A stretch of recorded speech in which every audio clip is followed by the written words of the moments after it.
Welcome back, friends, to Sleepy Histories, the place where the strangest corners of the past unfold while you drift into rest. Tonight, we slip behind the velvet curtains of medieval royal chambers, places both extravagant and ridiculous, sometimes glamorous, sometimes downright unhygienic, where power, passion, and a complete lack of boundaries collided in unforgettable ways. Before you get too cozy, don't forget to like this video and subscribe, but only if you truly enjoy what I'm creating here. And drop a comment to tell me where you're watching from and what time it is. I'm always fascinated to see people tuning in from every corner of the world. Now, dim the lights. Maybe turn on a fan for that soft background hum, and let's ease into tonight's journey together. King John of England, also known as John Lackland, and informally, the worst dinner guest in British history, is best remembered for signing the Magna Carta, losing half of France, and somehow still finding time to be wildly inappropriate with most of the nobility's daughters. John's reign, 1199 to 1216, was a masterclass in how not to behave in public office. Politically, a disaster. Personally, somehow worse. John didn't just take lovers, he took them.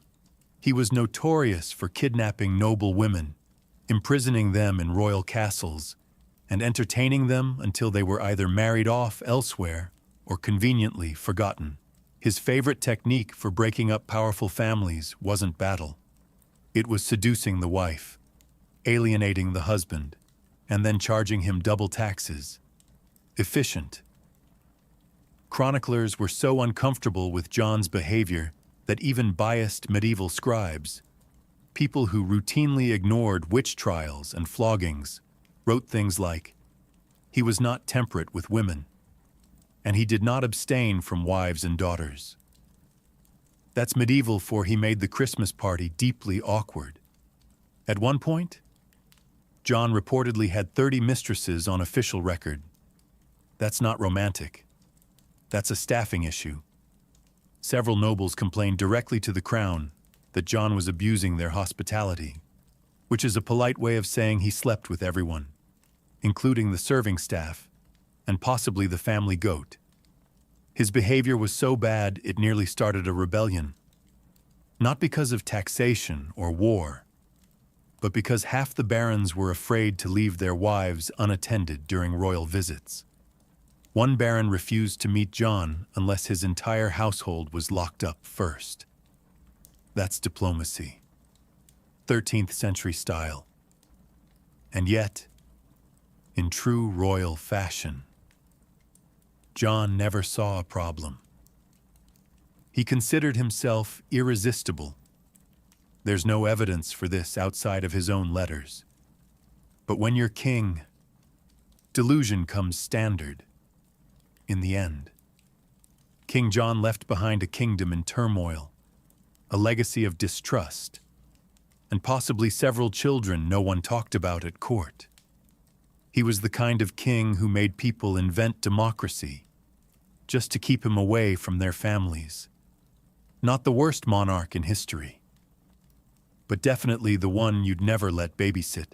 Charles VI of France, also known as Charles the Mad, ruled from 1380 to 1422. And yes, that nickname was earned, not given lightly at a drunken banquet. He began his reign with promise, young, handsome, capable. Then things took a turn. He started forgetting who he was, attacking his own knights, and at one point believed he was made of glass, insisting his servants wrap him in blankets so he wouldn't shatter while walking. Not exactly the image of kingly strength, but impressive in terms of creative paranoia. Now, most kings who believe they are fragile glass figurines usually avoid scandal. Not Charles. He somehow managed to juggle a royal mistress, a paranoid delusion, and civil war all at once. A multitasker, His long-suffering wife, Isabeau of Bavaria, tried to manage the court, while Charles did things like run screaming from mirrors and refused to bathe for fear the water might dissolve him. Meanwhile, his mistress, Odette de Chambre d'Hivers, was quietly moved into the palace, introduced to everyone as his comfort, which was medieval code for, don't ask questions, just smile. Odette, for her part, stayed with Charles during his most unhinged years. She must have had the patience of a saint or the property rights of a queen. She reportedly brushed his hair, listened to his glass-based ramblings, and helped him put on multiple layers of padded clothes so he could sit down safely. Nothing says passion like strapping your royal lover into a pillow suit. But Charles wasn't just eccentric behind closed doors. He also hosted court entertainments where things went horribly wrong. During one infamous event known as the Bal des Ardents, he and his friends dressed as wild men in flammable costumes and danced around with torches. Naturally, someone dropped a flame and several of them burned alive. Charles survived, but his dignity did not. Despite everything, Charles fathered 12 children, several during episodes of apparent lucidity, or at least enough lucidity. Royal chronicles don't clarify whether he remembered their names, but one can assume that naming a child not made of glass was discouraged. Charles VI ruled France into ruin, but more impressively, he managed to make mental illness, royal scandal, and medieval pyrotechnics all part of the same tragicomic package, and somehow they still let him wear a crown. Peter the Cruel, also known as Pedro the Just, depending on whether you were with him or under a floorboard because of him, ruled Castile from 1350 to 1369. His idea of romance was a curious blend of royal charm, obsessive jealousy, and the occasional, politically inconvenient murder. His early love life wasn't exactly Shakespearean. He fell for a noblewoman named Maria de Padilla, whom he may or may not have married in secret. The secrecy part is key, mostly because he was also being married off to other women for alliances, which made things slightly awkward. One of those women was Blanche of Bourbon, a French noblewoman he married, then locked in a castle 3 days later. She spent the rest of her life imprisoned because Peter decided Maria had prettier hair, or maybe he just didn't like Blanche's accent.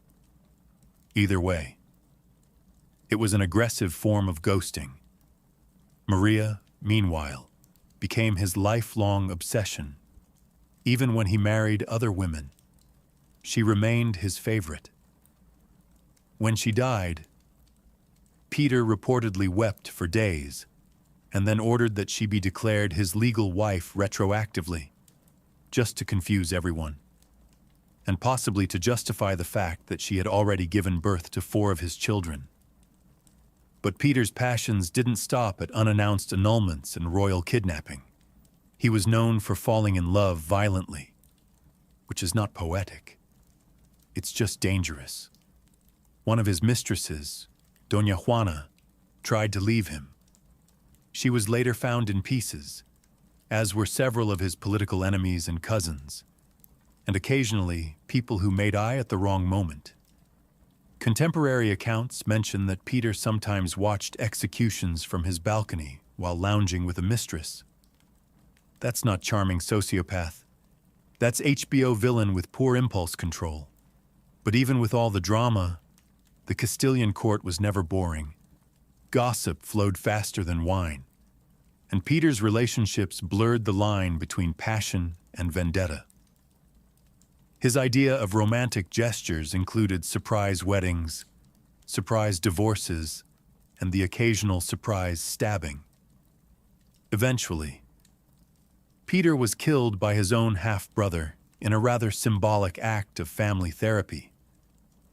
But his reputation as one of Europe's most aggressively unromantic romantics lives on. If love is a battlefield, Peter brought siege equipment. Edward II of England ruled from 137 to 1327 and is best remembered for two things: losing to the Scots at Bannockburn and showing more affection to his male favorites than to his actual queen. One of those things was considered treason. The other was considered controversial dinner conversation.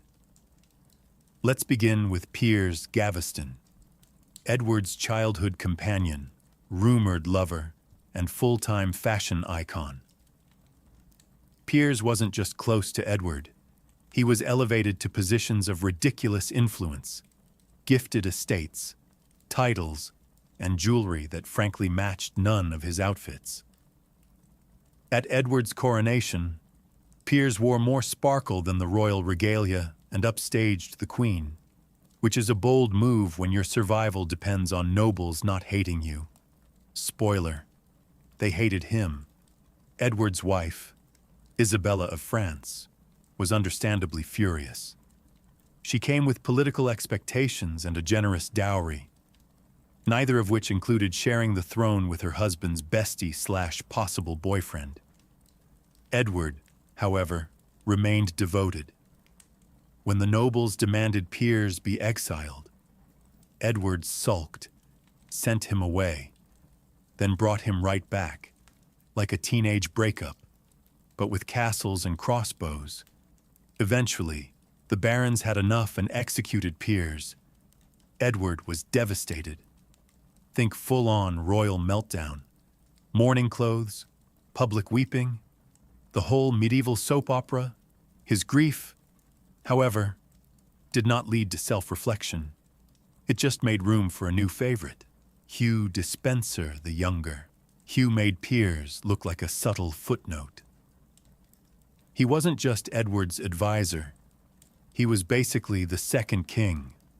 Land, titles, entire counties. Hugh got them. The rest of the nobility got angry. Isabella by this point switched from annoyed wife to full-blown vengeance avatar. She teamed up with a lover of her own, Edward's enemy naturally, invaded England and overthrew her husband. Edward was imprisoned, stripped of his crown, and possibly murdered by red-hot poker. Yes, that rumor exists. No. We're not discussing the physics of it. Let's just say medieval revenge was rarely subtle. Edward II's reign was less about governance and more about personal drama so intense it could be a reality show. If the Plantagenets had Netflix, his season would have been banned in 3 countries. His mistake: mixing politics with passion, ignoring everyone else, and assuming royal power meant nobody could touch him. Turns out everyone could. Eventually. Wenceslaus of Bohemia ruled in the late 14th century. Though ruled might be a generous term, he technically held titles like King of the Romans and King of Bohemia. But his real achievements were more along the lines of public nudity, aggressive drinking, and starting fights in his own palace. If you're thinking of Good King Wenceslaus from the Christmas Carol, wrong guy. That was his ancestor. This Wenceslaus, not good, not even vaguely decent. He began with promise, crowned as a teenager, intelligent, multilingual, and capable. But somewhere along the way, he decided the royal wine cellar was more useful than the treasury, and started governing from the bottom of a goblet. Wenceslaus developed a reputation for hosting multi-day drinking sessions, where policy decisions were made between rounds of mead and inappropriate limericks. His advisors began carrying flasks, not to drink, but to survive negotiations. At court, debates often ended with someone flipping a table or being challenged to a duel using breadsticks. He also developed the charming habit of streaking through the castle, sometimes mid-meeting.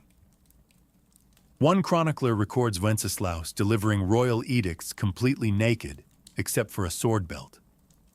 His justification: clothes are for the timid. Hard to argue with that kind of logic when the guy with the crown also has a long sword and no pants. Romantically, he favored barmaids, laundresses, and occasionally nobles' wives, though he seemed more invested in their beer recommendations than their feelings. Affairs weren't scandalous at his court. They were practically job interviews. One noble accused him of seducing his sister. Wenceslaus shrugged and offered him a drink. Eventually, the Holy Roman Empire decided they'd had enough of his royal vodka and removed him as king of the Romans. A polite way of saying, "You're fired, but we're pretending it's political." Even his own brother called him useless, undressed, and usually unconscious.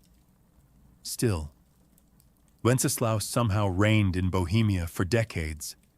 His people tolerated him the way one tolerates a loud uncle at a wedding, with eye rolls, careful seating plans, and lots of alcohol. In the end, he left behind a shaky kingdom, a flooded wine cellar, and a royal legacy best summed up as, he ruled like every day was his last hangover. Henry VIII of England is what happens when unchecked power meets unchecked hormones. He ruled from 1509 to 1547 and spent most of it either getting married, getting divorced, or getting mad at the Pope for not supporting his questionable dating decisions. You've heard the rhyme: divorced, beheaded, died, divorced, beheaded, survived. But that barely scratches the surface of Henry's royal rom-com turned horror series. Let's start with Catherine of Aragon, wife number 1.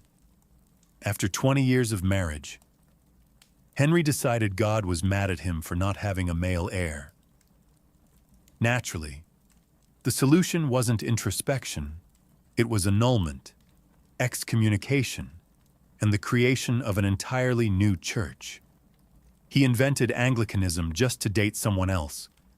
That's not devotion, that's pettiness with a cathedral. Enter Anne Boleyn, wife number 2. Henry wrote her love letters full of passion, obsession, and really bad poetry. She gave him a daughter, Elizabeth, who would later become one of England's greatest monarchs, but no sons. This led to her arrest for adultery, witchcraft, and possibly giving side-eye at court. She was beheaded. Henry moved on with the emotional range of a potato. Jane Seymour followed, producing a male heir, Edward, before tragically dying from childbirth complications. Henry mourned her deeply, by which we mean he waited a respectful 11 days before scoping out wife number 4. Next came Anne of Cleves, who Henry chose based on a flattering portrait. In person, he said she looked like a Flanders mare. That marriage lasted 6 months and ended in what we'd now call a no-fault divorce and a politely written Yelp review. Catherine Howard, wife number 5, was much younger and considerably less discreet. She was executed for adultery, though honestly it's hard to blame her. Being married to Henry at that point meant dealing with gout, paranoia, and a man who could barely walk, but still insisted he was a gift to women. Finally, Catherine Parr, wife 6, who wisely outlived him by being literate, patient, and excellent at dodging accusations. By the time Henry died, he'd bankrupted England, eaten half its livestock, and turned the royal court into a soap opera where heads rolled more often than wedding bands. In short, Henry VIII loved hard, ruled harder, and left a trail of drama so legendary it's still being turned into musicals. Francis I of France, ruling from 1515 to 1547, was the walking embodiment of the Renaissance.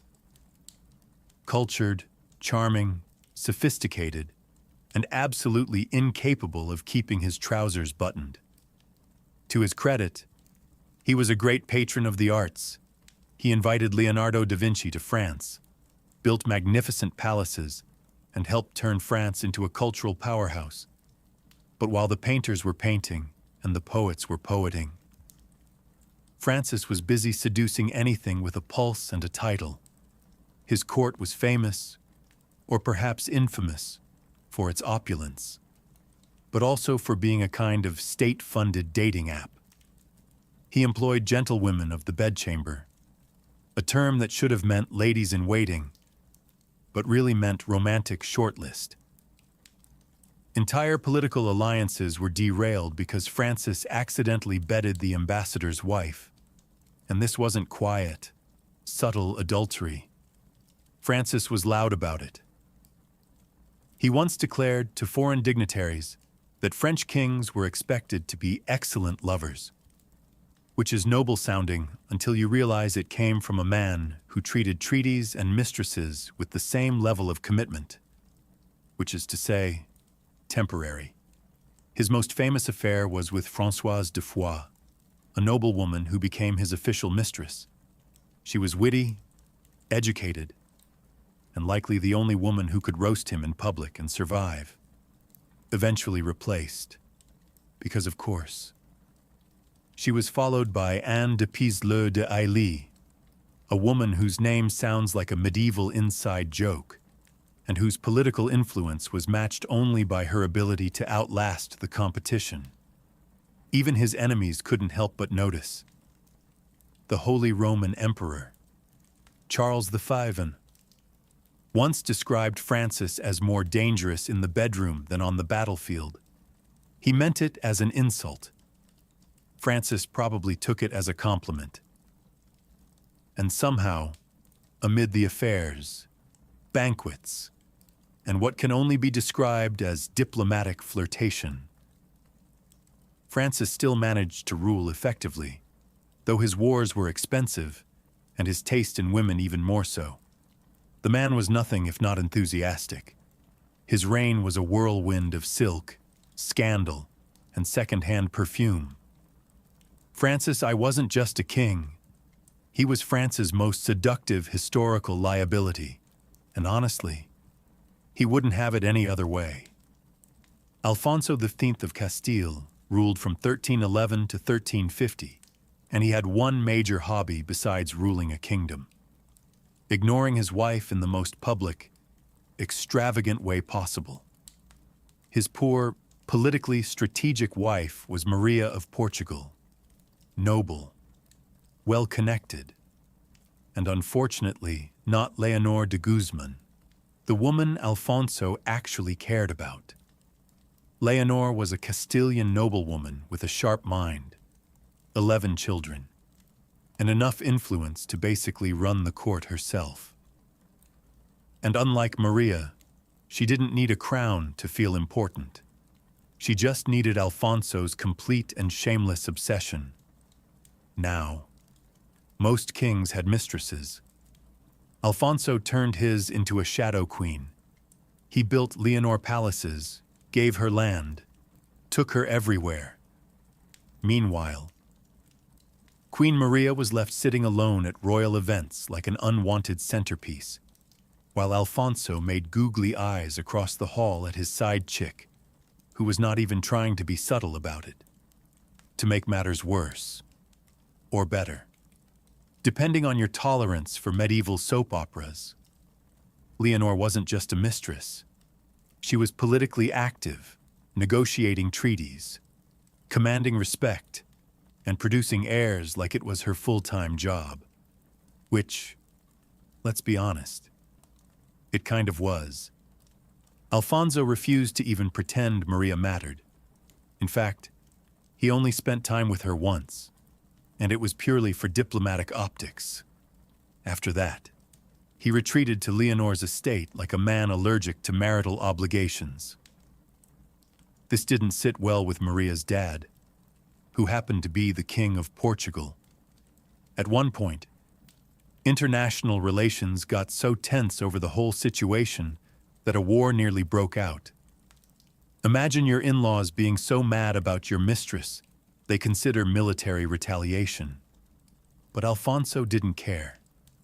He continued parading Leonor around court like a royal trophy, and probably would have kept it up forever if the Black Death hadn't killed him in 1350. That's right. It took a literal plague to end his affair. After Alfonso died, Queen Maria finally had her moment. She had Leonor imprisoned and executed in a move that historians call vengeful, and most of us would call extremely fair. Alfonso's reign may be remembered for military victories, but let's be real. His true legacy was being one of the publicly whipped kings in medieval history. Philip IV of France, also known as Philip the Fair, and no, not in the personality sense, ruled from 1285 to 1314. His nickname came from his good looks, which were unfortunately not matched by good behavior. Outwardly, Philip was pious, serious, and all about moral reform. Inwardly, he was running a kingdom like it was a very tense reality show, complete with betrayal, secret trials, and a healthy dose of double standards, especially in the bedroom department. His most infamous scandal was the Tour de Nestlé affair, a medieval sex scandal so messy it could have been scripted by HBO. It all started when Philip's daughter, Isabella, yes, the same one who would later overthrow Edward II of England, noticed that her sisters-in-law were being a little too friendly with some knights. Suspiciously friendly. Like matching gift exchange and secret tower rendezvous friendly. Isabella tattled to Philip, who launched a royal investigation with all the subtlety of a sledgehammer. 2 of the princesses, married to Philip's sons, were found guilty of adultery and publicly imprisoned for years. Their heads shaved, their titles revoked, and their reputations completely annihilated. The 2 knights involved, tortured, flayed, and executed in the public square.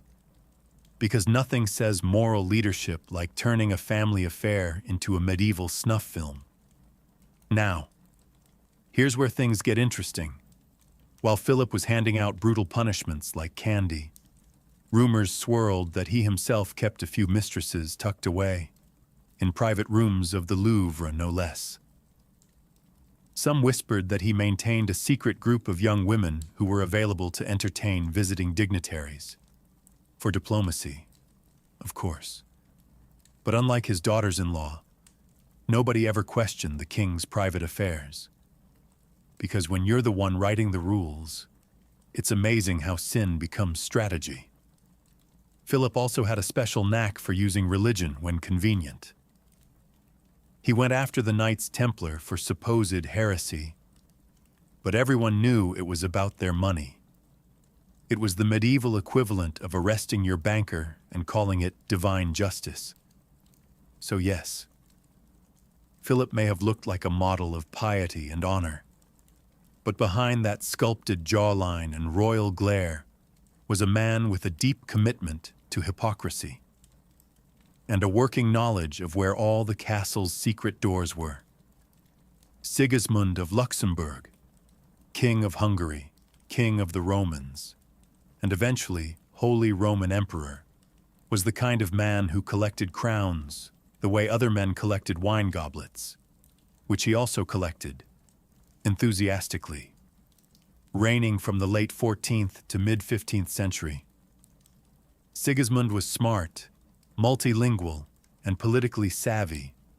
He also had a personal life so scandalous it would make a tavern bard blush. To begin with, Sigismund was married to Queen Mary of Hungary, a powerful woman in her own right. But marriage to Sigismund was more of a polite formality. He preferred his relationships less lawful, more frequent, and ideally not followed by conversation. His romantic side projects included noblewomen, laundresses, and at least one Italian opera singer, long before opera existed, which speaks to his innovative spirit. Court officials often lost track of his mistresses, not because there were so many, but because they changed so frequently. Some historians suggest they just started numbering them.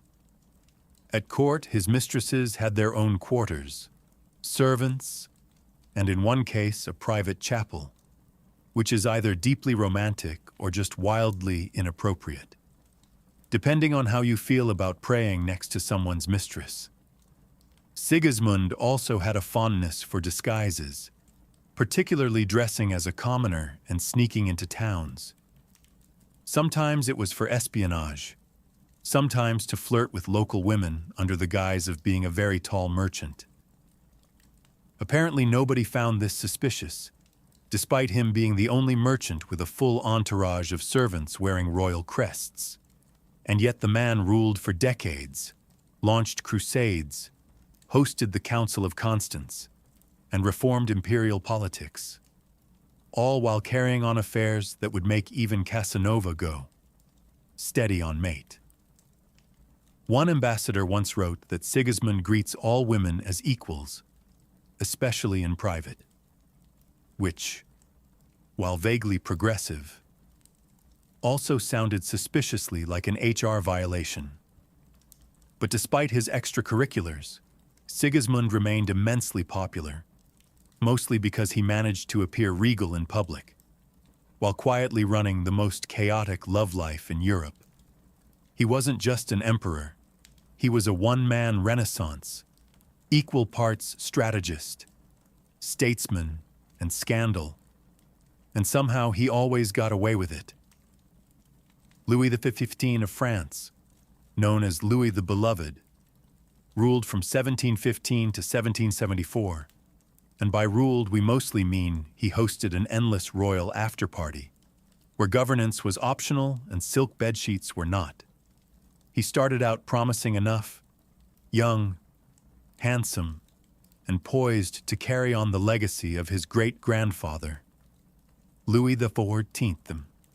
But somewhere around his 20s, Louis decided national policy could wait, because he had a long list of ladies-in-waiting to attend to. Let's talk about the Parc aux Cerfs, the quiet little house near Versailles that Louis used for, let's call them, private auditions. Girls were recruited, usually poor but pretty, brought in discreetly, and rotated like seasonal produce. There were so many mistresses. The palace guards likely had a clipboard system. His most famous mistress, Madame de Pompadour, wasn't just a pretty face. She basically ran France behind the scenes. But when she lost interest in the physical side of their relationship, Louis said, "That's fine," and built a second harem instead. The logic: keep Pompadour for brains and banter. Keep the Parc aux Cerfs for everything else. It was all very organized chaos. Each girl received gifts, titles, and in some cases, discreet housing once their contract expired. It was France's most unofficial but strangely efficient internship program. And the Queen, Marie Leczinska. She was around, somewhere, mostly ignored.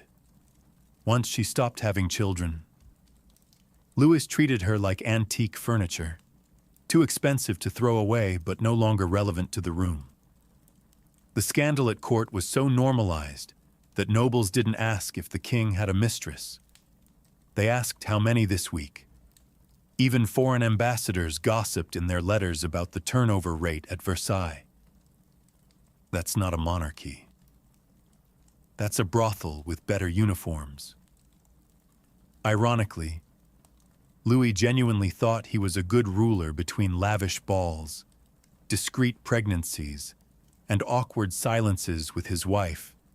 His reign, while not catastrophic, set the tone for his grandson, Louis XVI, who would later lose his head. possibly because Grandpa spent too much time thinking with the wrong crown. In the end, Louis XV left behind a debt-ridden France, a disillusioned court, and a royal reputation that could best be summarized as loved by women, loathed by accountants. Christian VII of Denmark ruled from 1766 to 1808, though ruled might be too strong a word. Wobbled through life while other people ran the country is probably more accurate. You see, Christian had a few issues. He suffered from severe mental illness, likely schizophrenia, and was not particularly interested in the whole being king thing, unless it involved chasing servants with cutlery, which he apparently found hilarious. This made him more of a royal mascot than a monarch. Now Christian had a wife, Caroline Matilda of Great Britain, a sensible young woman who expected a somewhat normal marriage. What she got was a husband who preferred masturbating in public, talking to his hand, and disappearing during state dinners to ride imaginary horses down palace corridors. It's unclear what broke first, her patience or his grasp on reality. Enter Johann Friedrich Struensee, the king's physician, smart, ambitious, and very interested in power. Struensee quickly became the real ruler of Denmark and, somewhat awkwardly, the lover of the queen. Yes, that's right. Caroline Matilda went full soap opera and began an affair with her husband's doctor, and the king did not notice or care. Struensee wrote the laws, signed the edicts, and kept Christian occupied with puppet shows, sword games, and gentle nudges away from sharp objects. It was perhaps the only love triangle in history where one corner was just vaguely humming to himself in the background.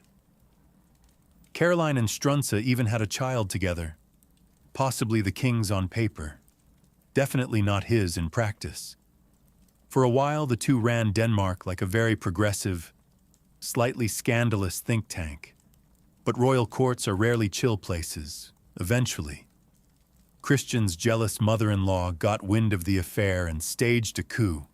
Struensee was arrested, tortured, and executed quite dramatically, while Caroline was shipped off to exile with her reputation in tatters. As for Christian, he returned to being a gently supervised liability, spending the rest of his reign in a kind of padded silence. His reign is remembered less for achievements and more for the sheer absurdity of it all. A king who ruled nothing, a queen who tried her best, and a physician who tried a little too hard. History calls it a constitutional crisis. We call it Europe's weirdest love story. Charles II of England, who ruled from 1660 to 1685, came back from exile with one clear agenda: bring back fun, preferably with as many mistresses as humanly possible. Spoiler: mission accomplished. After surviving a civil war, hiding in oak trees, and living in continental poverty, Charles returned to England as king and promptly decided the nation needed a little less Puritanism and a little more clothing-optional ballroom dancing. Parliament reluctantly agreed, nicknamed the Merry Monarch. Charles had dozens of official mistresses, and those are just the ones we know about. His most famous flame was Nell Gwyn, a sharp-tongued actress who once called herself the Protestant whore, just to differentiate herself from all the other mistresses. Honestly, iconic branding. Then there was Barbara Palmer, titled Countess of Castlemaine, who was less mistress and more palace fixture. She was openly kept in royal apartments and had multiple children by Charles, all of whom were granted titles and land, because nepotism is more fun when it's flirty. Charles didn't even pretend to be discreet. He brought his mistresses to court events. He paid them government pensions. He even had a corridor built at Whitehall so they could reach his bedroom without disturbing the ambassadors. efficiency. Thy name is Charles, Queen Catherine of Braganza. His long-suffering wife endured it all with quiet dignity and possibly a flask. She bore no children, and Charles reportedly said she could not bear children. But she never gave me trouble, which is both a compliment and a red flag. Charles fathered at least 14 illegitimate children and acknowledged most of them, giving them noble titles and throwing elaborate birthday parties. Meanwhile, the legitimate line remained childless, as if karma had a sense of humor. Despite the scandals, Charles was popular. He reopened theaters, legalized fun, and restored monarchy with flair, wigs, and more eyeliner than his actresses. The people forgave him everything, mostly because he made monarchy look like a party. When he died, his final words were, "Let not poor Nellie starve, not God bless England, not tell my brother to rule wisely, just feed the mistress." And that, friends, sums up Charles II, a king who governed like he was hosting a royal bachelor season finale. Eric XIII of Sweden ruled from 1560 to 1568, a short reign, but long enough to leave behind a legacy of paranoia, poetry, and utterly catastrophic dating choices. Now Eric started out promising, tall, handsome, fond of astronomy and the arts, the kind of king who might write you a love sonnet and then explain planetary orbits over dinner. He was also obsessed with astrology, so he rarely made decisions without checking the stars first. Unfortunately, the stars never told him to chill. Eric had a thing for noble women, but not in the subtle, whisper in a garden kind of way. He proposed to Queen Elizabeth I of England multiple times, and she repeatedly declined. Politely, then firmly, then with complete silence. Eric didn't get the hint, and even sent portraits of himself as gifts, which is the 16th century equivalent of sliding into someone's DMs with a shirtless selfie and a marriage contract. After Elizabeth ghosted him, Eric set his sights lower, in rank.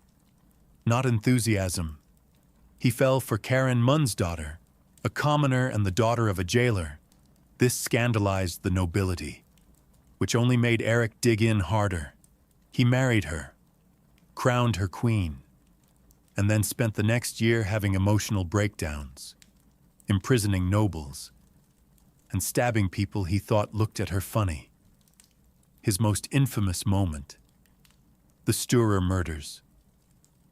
A casual dinner party that ended with Eric personally killing a noble with a knife, while shouting things that made his courtiers question whether astrology had finally broken his brain.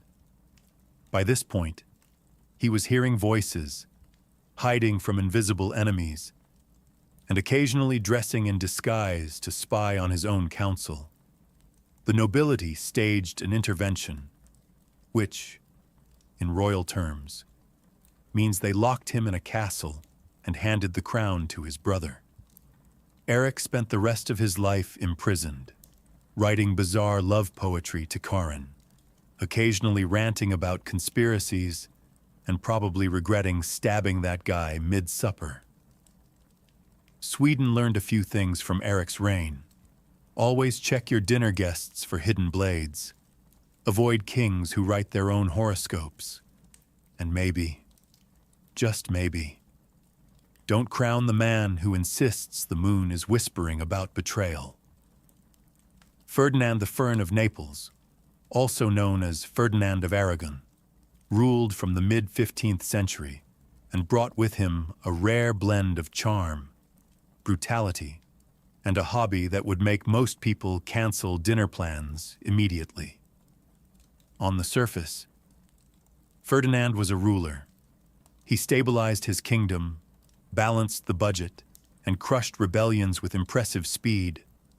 But his leadership style leaned heavily into friendly dictator with a side of psychological warfare. Case in point, his approach to enemies. Most kings exiled traitors. Some imprisoned them. Ferdinand, he preferred to stuff them. Yes, taxidermy of humans. After executing rebellious nobles, he had them embalmed and displayed in a private museum underneath his castle. It was called the Black Room, and he gave guided tours to foreign dignitaries, visiting ambassadors, and even potential traitors. Nothing says behave yourself like showing someone your haul of preserved political mistakes. He reportedly enjoyed describing each corpse by name, crime, and expression. Some were posed mid-scream, others had plaques. One guest fainted. Ferdinand found it hilarious. If TripAdvisor had existed, the reviews would have been 5 stars. Deeply unsettling. Would not return without sedative. Now, when he wasn't curating the creepiest gallery in Europe. Ferdinand had an equally questionable romantic reputation. He fathered numerous illegitimate children, many of whom mysteriously popped up with titles and land. His official queen was just one lady among many, and it's suspected that Ferdinand saw marriage as more of a suggestion than a rule. His mistresses ranged from noblewomen to peasants, with the only common factor being his complete disregard for discretion. Royal banquets sometimes doubled as flirtation contests. One ambassador noted that Ferdinand never dined without sampling from multiple courses, political and otherwise. And yet, despite all this, Ferdinand remained popular. His people admired his strength, nobles feared him, and visiting enemies upon seeing the Black Room quickly lost interest in rebellion. He ruled for decades, died in his bed, and passed the kingdom to his legitimate-ish heirs. Ferdinand's legacy: a stable kingdom, a terrifying basement, and the firm understanding that some kings build alliances, others collect warning signs in glass cases. The year was 1119. The dust of the First Crusade still clung to the broken stones of Jerusalem. Christian pilgrims were flocking to the Holy Land in droves, believing the sacred city was now safe. But outside the city walls, it was chaos. Bandits prowled the roads, Muslim war bands struck caravans, and travelers were butchered or sold into slavery. The dream of Christian safety in the East was collapsing. That's when a knight named Hugues de Payens, along with 8 companions, made a vow, not to a king, not to a lord, but to God. They pledged to protect Christian pilgrims with their lives, not just as soldiers, but as monks. They took vows of poverty, chastity, and obedience. No wives, no gold, no lands, just horses, swords, and faith. They called themselves the poor fellow soldiers of Christ and of the Temple of Solomon. A mouthful, yes, but that final phrase mattered, because King Baldwin II gave them quarters on the Temple Mount, where the ruins of Solomon's temple stood. From this holy ground, they took their name, the Knights Templar. For 9 years, they remained a tiny group, unofficial, underfunded, and dangerously committed. They lived like beggars, borrowing armor, sharing war horses, training like maniacs. But they were disciplined, devout, dangerous, and their reputation began to spread. It wasn't long before their strange blend of monk and warrior caught the attention of one of the most influential men in Christendom, Bernard of Clairvaux. Bernard was no ordinary abbot. He was a spiritual rock star. When he spoke, popes listened, and he saw something divine in these men. At the Council of Troyes in 1129, he helped draft the official rule of the Templars, a rigid monastic code infused with martial purpose. He praised them as the new knighthood, a holy elite who fought not for glory, but for God. With Bernard's blessing and the Pope's approval, the Knights Templar were no longer just a desperate band of misfits. They became a religious order with divine sanction. Donations flowed in. Young nobles abandoned comfortable lives to join their ranks. From the dirt of Jerusalem, the Templars were rising, holy, hungry, and now officially unstoppable. But they had no idea that their greatest blessing, papal independence, would one day mark them for death.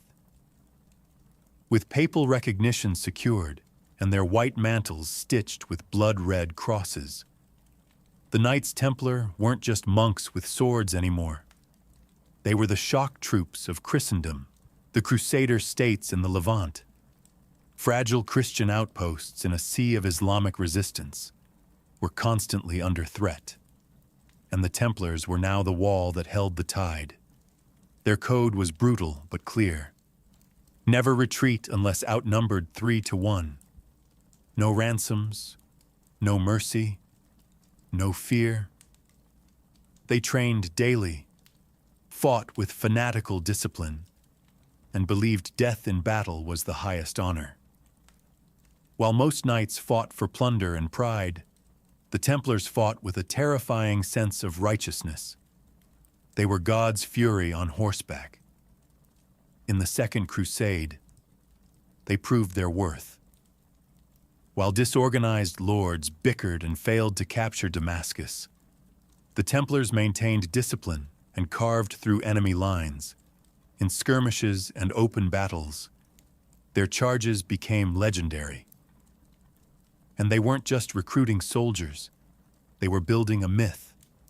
Their ceremonies were secret, their rites austere, their discipline absolute. To many they were holy, to others ominous, and yet their popularity only grew. They had transformed from 9 dusty knights into an elite order spanning continents. But with fame came whispers, and with whispers came envy. The sword of God had become sharp, but someday it would be pointed at them. They began with borrowed armor and a vow of poverty, but within a century, the Knights Templar weren't just warriors. They were the world's most trusted financial institution. They didn't set out to become bankers. War made them rich, faith made them trusted, and necessity made them brilliant. It started with donations. Nobles eager to support the Holy Land gifted them land, gold, livestock, even entire villages. The Templars didn't just hoard it, they managed it, carefully, strategically. They built commanderies across Europe, agricultural estates run like efficient businesses. Everything was accounted for: grain, livestock, taxes, tithes. A monk in England could be sending money to support a battle in Jerusalem within weeks. That kind of reach was unheard of. Then came the banking system. A nobleman heading to the Holy Land no longer needed to risk carrying a chest of coins. He could deposit funds with the Templars in Paris, receive a coded letter, and withdraw the same amount in Acre. It was one of the earliest forms of international banking. Templars charged modest fees, kept meticulous records, and never defaulted. They became the Swiss banks of the medieval world, centuries before Switzerland even existed. Their clients, kings, queens, bishops, and merchants. They safeguarded the French crown jewels, managed papal finances, funded crusades, ransomed prisoners. In some cases, they even lent money to the very monarchs who would later try to destroy them. The Templars didn't flaunt their wealth. They weren't draped in silk or gold. Their churches were plain, their vestments humble. But beneath that austerity was an empire of ledgers, vaults, and armored wagons, an invisible hand that touched nearly every economy in Europe. And yet they refused to call themselves bankers. They were monks. Everything they did, they claimed, was in service of God. But the more gold they moved, the more enemies they made. The church turned a blind eye. After all, the Templars answered only to the Pope. But kings grew nervous. They owed the Templars fortunes and couldn't control them. What began as a mission to defend pilgrims had evolved into something stranger. They were warriors with no battlefield, monks with no monastery, bankers with no kingdom.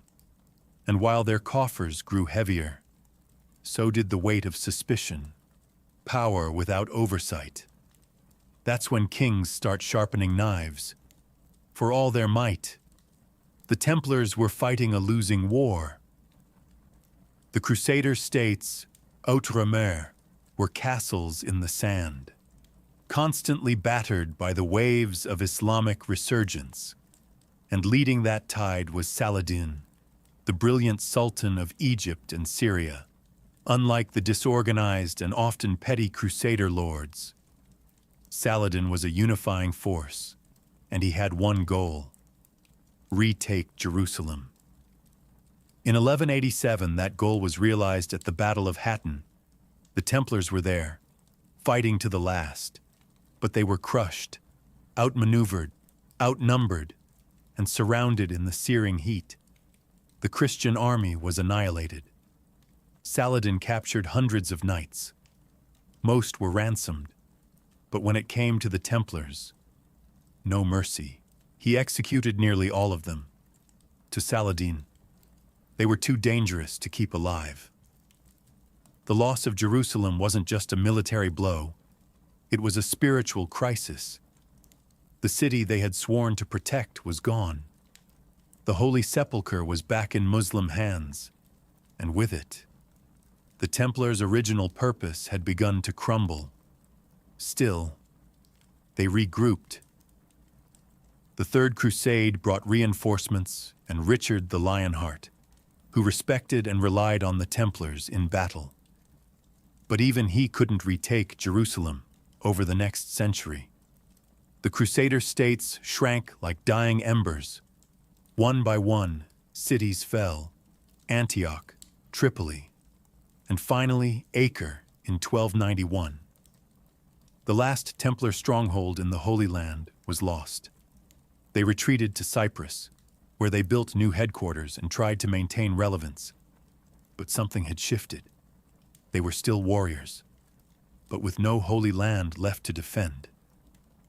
What were they fighting for? Their castles stood empty. Their legends grew dusty. Their discipline, once their hallmark, began to fade. At the same time, rival orders like the Hospitallers gained ground. Accusations of pride, corruption, and arrogance followed the Templars across Europe. Some whispered they had grown too rich, too secretive. Others said they were hoarding relics, dangerous ones. The East had shaped them, forged them, broken them. And now, without it, the Templars were adrift. They still had their wealth, their network, their aura of power. But they had lost the thing that made them essential: a sword with no war, a brotherhood with no crusade. And in that vacuum, powerful enemies were watching. By the dawn of the 14th century, the Knights Templar were still rich, still feared, and still powerful, but for the first time in their history, they were also irrelevant. The Holy Land was lost. No more crusades were on the horizon. They had become a military order with no war, a religious order with no clear mission, and a financial powerhouse that answered to no king. And that made them a target. No one eyed them with more suspicion or greed than King Philip the Lord of France. known as Philip the Fair. He wasn't called fair for his sense of justice. He was deep in debt, bankrupt from wars with England and Flanders, and the Templars. They were his creditors. He had borrowed massive sums from them to fund his armies and keep his throne. But Philip didn't like being in debt, especially to men he couldn't control. Worse, the Templars were politically independent. They answered only to the Pope, not to the crown. They held land in France but paid no taxes to the king. They had their own fortresses, their own courts, their own armies. To Philip, they were a dangerous state within his state, untouchable, immovable, and unbearably rich. So he began planning. Philip's propaganda machine got to work. Rumors spread that the Templars worshipped idols, spat on the cross, performed obscene initiation rites. No evidence, just whispers. But in an age of superstition, whispers were enough. He leaned on his puppet pope, Clement V, pressuring the papacy to investigate. Clement hesitated, but Philip wasn't waiting. In secret, Philip orchestrated one of the most coordinated mass arrests in medieval history. He set a date, gathered his soldiers, prepared his torturers, and on one cold Friday morning in October 1307, Friday the 13th, he struck, all across France. Templar knights were seized, interrogated, imprisoned, tortured. Confessions were forced. Some broke within hours. Others resisted until their bodies did. It was treason wrapped in holy justice, and it worked. The public, once loyal, began to turn. The Pope, pressured and humiliated, found himself cornered. The tide had turned not in battle, but in politics. And the warrior monks who once rode into enemy lines now sat chained in dungeons, accused of sins that no sword could defend. October 13th, 1307. The day that forever cursed Friday the 13th in the Western imagination. At dawn, across every corner of France, armed men moved in silence. Their orders were clear. Arrest every Templar you can find. No warning, no resistance allowed. The king's justice had arrived, with swords drawn and warrants sealed in secrecy. Thousands of knights were dragged from their beds, some in full armor, others in prayer. Grandmaster Jacques de Molay was taken in Paris, betrayed by the very kingdom whose crown jewels he had once safeguarded. Across cities and countryside, Templar commanderies were raided, their vaults cracked open, and their libraries seized. The charges were fantastical: heresy, idol worship, spitting on the cross, sodomy, devil rituals. Most of it was invented whole cloth by Philip's lawyers. But in an era of fear and religious zealotry, it didn't need to be true. It just needed to be believable. And the Templars, they were silenced with fire and iron. Torture chambers lit up across France. Men were stretched, burned, crushed, flayed, until their confessions dripped from them like blood. They admitted to whatever their inquisitors wanted, that they denied Christ, that they worshipped a severed head named Baphomet, that they kissed one another in secret ceremonies. Under unbearable agony, even Grandmaster de Molay confessed, then later recanted. It was theater masquerading as justice, a king destroying his creditors by accusing them of sins so grotesque no one dared defend them. The Pope, Clement V, was humiliated. He had tried to mediate, but Philip had moved too fast, too ruthlessly, backed into a corner. Clement ordered his own investigation. Other countries, like England and Spain, hesitated. In many cases, the accusations were dismissed or the Templars released. But in France, The machinery of condemnation rolled on. Philip confiscated their wealth, though much of it mysteriously disappeared.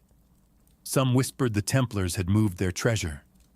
Others claimed it had never been found. Still others said the real treasure wasn't gold, but knowledge, secrets, relics, the Holy Grail, the Ark of the Covenant. Whatever the truth, the damage was done. The Templars were no longer a brotherhood. They were fugitives, prisoners, dead men walking.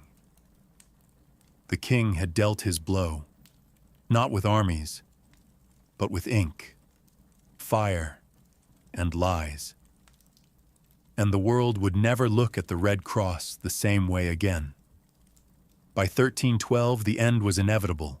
The Knights Templar, once the most powerful military order in Christendom, had been reduced to broken men in dark cells. Their confessions, wrenched out under torture, were used as justification for what came next. And what came next was dissolution. Under intense pressure from King Philip IV, Pope Clement XI formally disbanded the Templar Order at the Council of Vienne in March 1312. The papal bulwarks in Excelso stripped them of their titles, their holdings, and their very identity. Officially, the Templars were no more. The Holy See declared it an act of mercy, not a conviction, but a necessary step to prevent further scandal. In reality, it was a political execution dressed in ecclesiastical robes. The order's properties were transferred to the Knights Hospitaller, but not everything made it there. Much of the Templars' wealth treasures, ledgers, and rumored relics simply vanished. Some claimed it was hidden. Others believed it was quietly absorbed by Philip's treasury. Whatever the case, the Templars' vast financial empire dissolved like smoke, leaving behind only questions. But the final act had not yet played. In 1314, Grandmaster Jacques de Molay, who had spent 7 long years in prison, was led out to a scaffold in Paris. He was to be executed alongside Geoffroy de Charnay, another senior Templar. Both had recanted their confessions, insisting until the end that the order was innocent, and for that defiance they would burn. They were tied to a wooden stake on a small island in the Seine. As the flames rose, de Molay shouted through the smoke, calling on God to judge those who had condemned him. According to legend, he cursed both King Philip and Pope Clement, declaring they would die within the year. And they did. Clement succumbed to illness within a month. Philip followed later that year. Suddenly and without warning, some whispered it was divine justice. Others called it coincidence. But the myth stuck. The Templars had died cursing their killers, and the heavens had listened. With that, the last true voice of the Knights Templar was silenced in fire. Their story ended, not in battle, but in betrayal, torture, and flame. Yet even as they were erased from the map, their legend was just beginning to take root.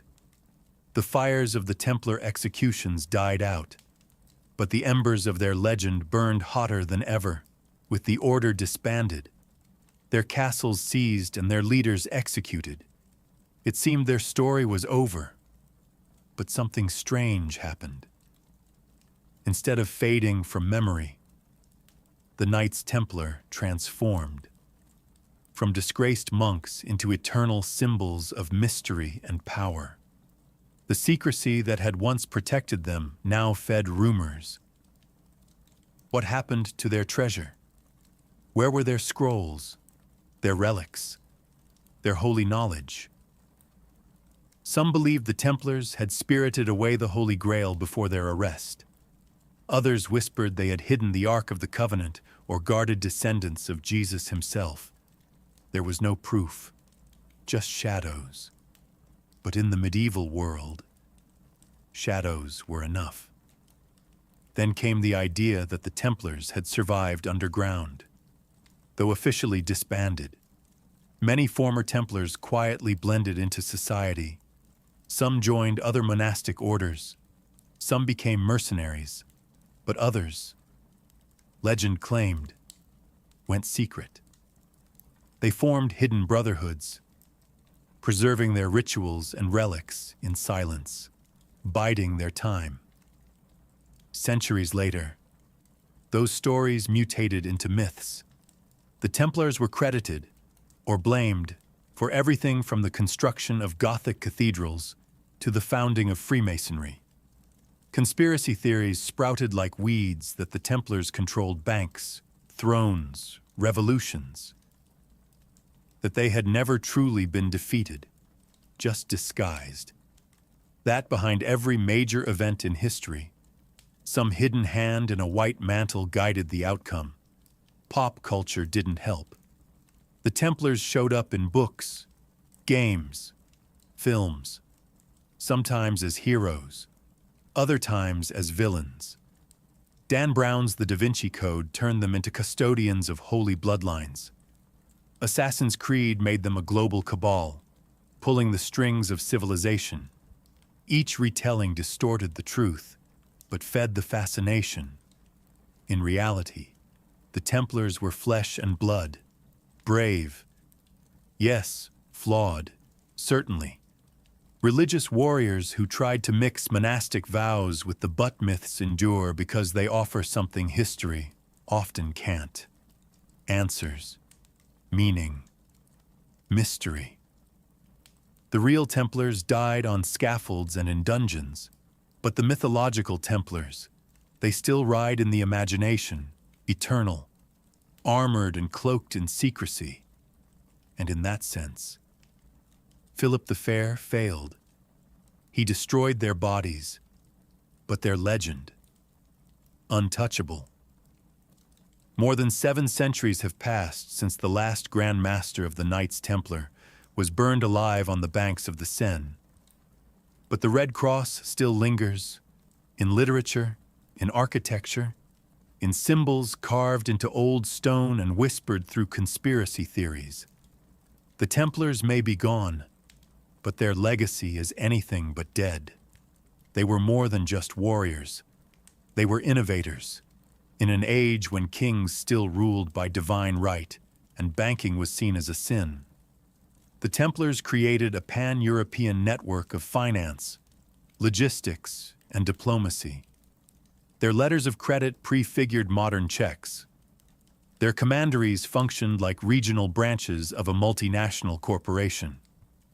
They were an early blueprint for globalization, built not with stock markets, but with swords and sacred vows. Militarily, they redefined what it meant to be a knight. Before the Templars, chivalry was a personal code, flexible and often ignored. The Templars turned it into an institution, a discipline enforced with brutal consistency. They weren't lone champions jousting for glory.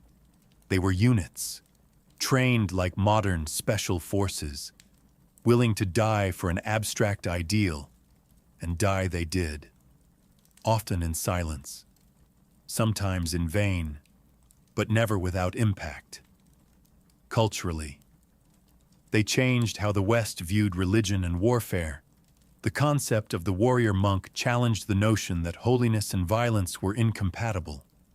They showed that belief could be weaponized, not just in battle, but in politics, finance, and propaganda. And when they fell, it was that same belief, in their supposed heresy, that justified their destruction. Their fall also served as a cautionary tale. The Templars became a symbol of unchecked power, answerable to no one, protected by the Pope, richer than kings.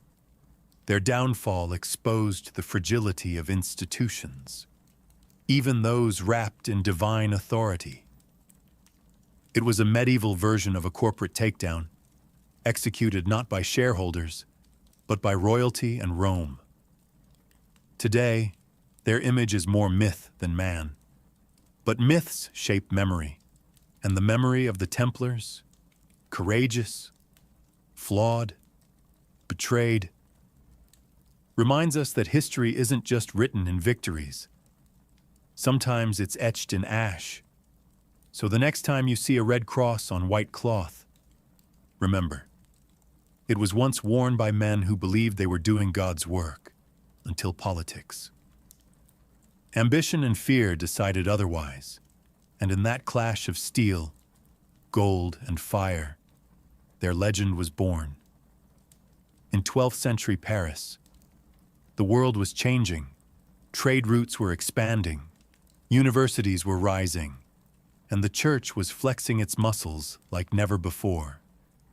It was an age of ambition, political, spiritual, architectural, and in the center of this rising city stood a dream made of stone. That dream belonged to Maurice de Sully, the Bishop of Paris. Appointed in 1160, he wasn't just a man of God.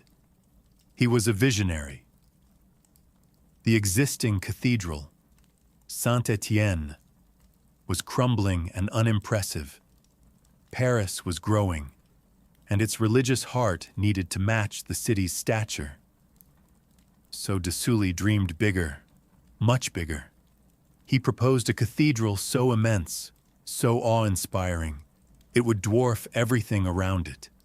A monument not just to the Virgin Mary, but to the power and glory of the Catholic Church in France. This wouldn't be a Romanesque fortress like the ones before it. It would be something new, something radical, something Gothic. In 1163, that dream began to take form, according to tradition. Pope Alexander III himself laid the first stone during a ceremonial blessing. Construction began on the eastern end, the choir and apse, where priests would one day sing hymns beneath towering arches of glass and stone. But this was no ordinary build. Notre Dame wasn't just a building. It was a generational commitment. And so the people of Paris, stonemasons, blacksmiths, carpenters, and artists, began the work. They hauled limestone from nearby quarries, shaped it with medieval tools, and raised scaffolding that scraped the heavens. Every block was laid by hand. Every carving, every window, every rib of the vault, crafted with patience, faith, and sweat. It would take decades to complete even the first sections. Workers labored knowing they would never live to see the towers finished. Sons inherited chisels from fathers.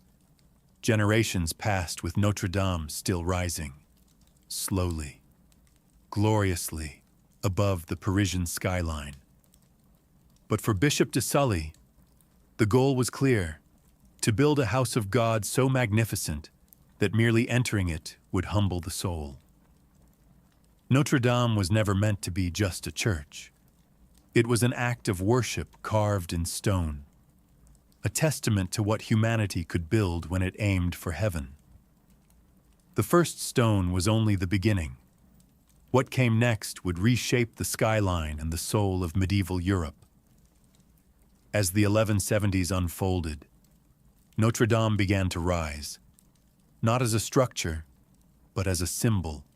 In a city of narrow timber houses and muddy streets, the cathedral slowly took form, towering over the skyline like a stone sermon.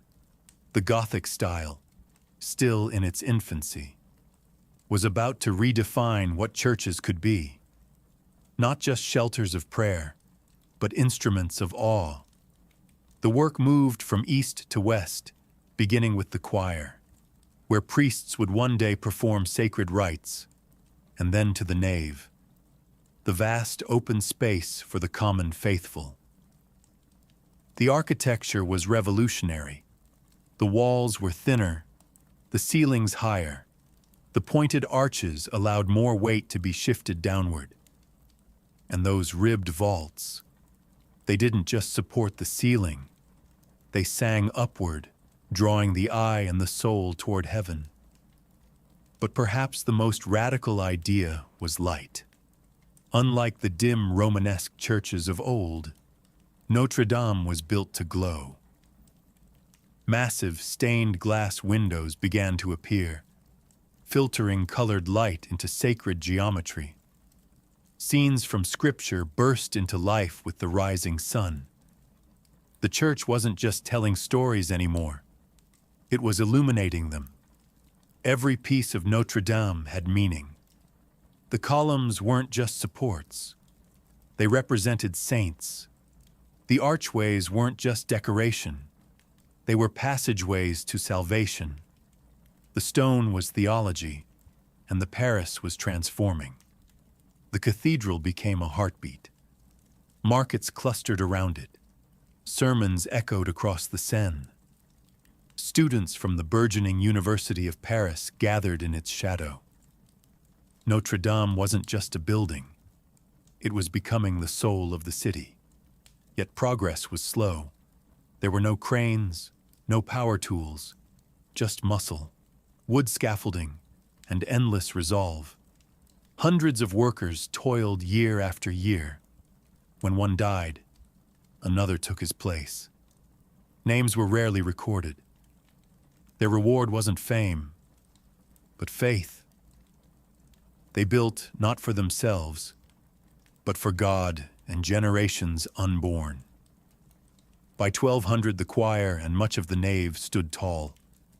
The outlines of a miracle were taking shape. Notre Dame was no longer a dream. It was stone and glass, sweat and prayer. And just as the structure reached skyward, so too did the ambitions of its builders. Because what they planned next would defy gravity and reason. Notre Dame was unlike anything the city had ever seen, but it was also dangerously ambitious. As the walls rose and the vaulted ceilings expanded, a problem emerged. The weight. The stone ceilings pressed outward, not just downward. The higher the vaults climbed, the more they threatened to push the walls apart. Traditional Romanesque churches solved this with thick walls and tiny windows. But Notre Dame was built to breathe, to glow, to reach the heavens in both spirit and space. That's when the Masons did something revolutionary.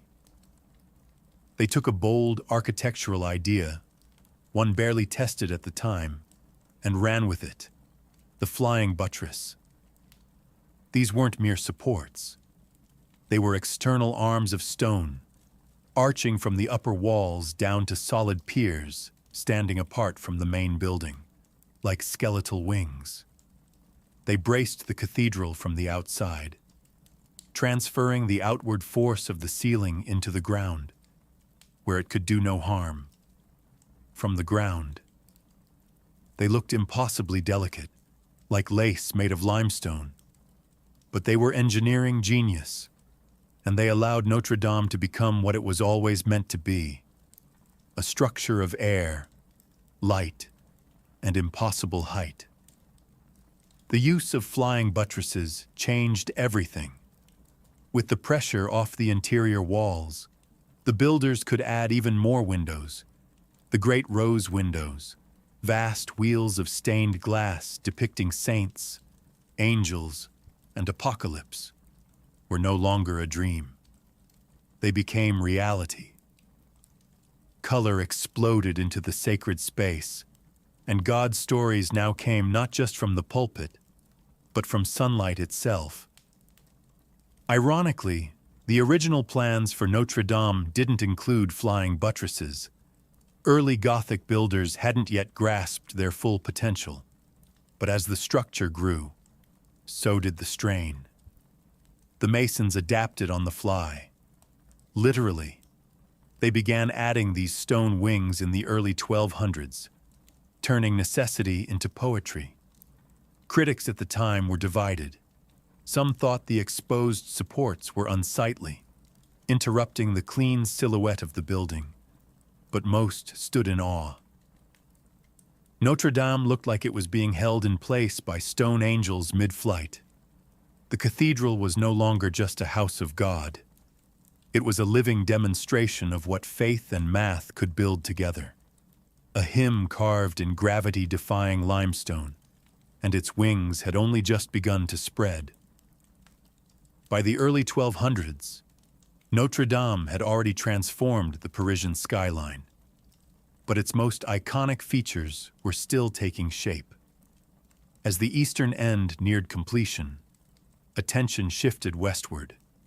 What rose there would become the face of the cathedral, the part most people would recognize first: the twin towers and the monumental west facade. This facade wasn't just an entrance, it was a statement, spiritual, architectural, and political. The church wanted you to feel small as you approached it, and it succeeded. The doors soared to impossible heights. Above them, rows of sculpted kings, prophets, saints, and demons watched every visitor. You weren't just entering a building. You were walking into sacred judgment. Construction began on the west towers around the 12th and 20th. Like everything else at Notre Dame, they took decades to finish. Each tower rose in stages, block by block, higher and higher, until they reached nearly 70 meters tall. And yet, they were never completed as originally planned. No spires, no needlepoints, just massive, flat-topped silhouettes, majestic in their simplicity.